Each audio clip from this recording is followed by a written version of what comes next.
অংশীদারিত্বের কোরবানির গোশত বন্টনের নিয়ম।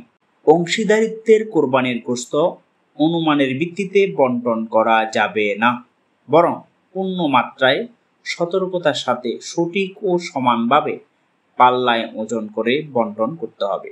কোনো অংশে যদি কম বেশি হয়ে যায় তাহলে তা গুনাহে পরিণত হবে।